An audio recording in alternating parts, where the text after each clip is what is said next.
really special for me for many reasons. I really appreciate the opportunity to participate with you and celebrate with you today.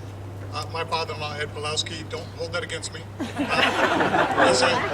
is a resident here, and so it really makes it special for me. And thanks, Ed, for putting a good word for me and getting me on the podium today.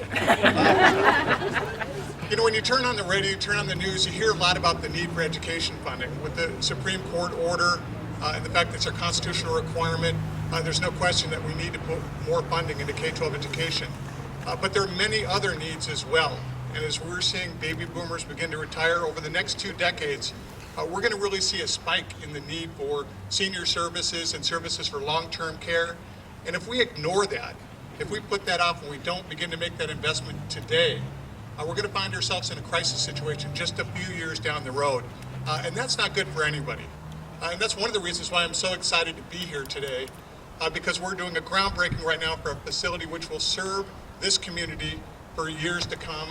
It will be one of those facilities that will ensure that we meet our spectrum of care across the state of Washington, and that is a great reason to celebrate today. You know, I've had a privilege of going around this district and knocking on doors and talking to residents. I've gone to Auburn, to Covington, to Kent, to Black Diamond, to the unincorporated area, and I've noticed that there are a lot of similarities between communities, but there are also a lot of differences. And one of the things that really struck me about Auburn, and that I thought was really, really great, was the fact that when I talk to residents, many, many times they have lived in Auburn their entire lives. And in many, many cases, their parents before them grew up in Auburn.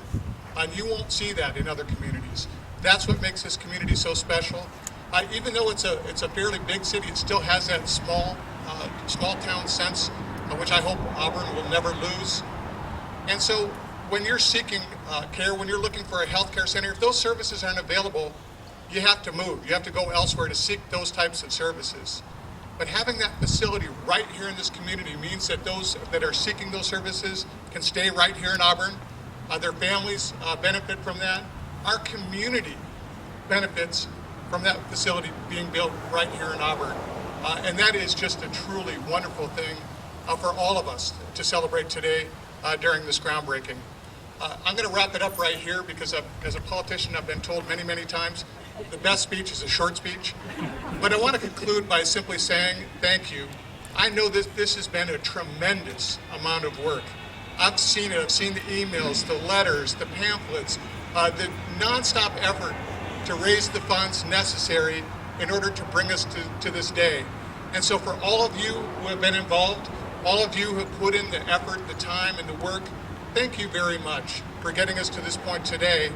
And that I hope that just a few short years down the road, when we do the ribbon cutting and that ceremony for opening the facility, that you'll invite me to participate in that as well, because this is just a tremendous thing for all of us.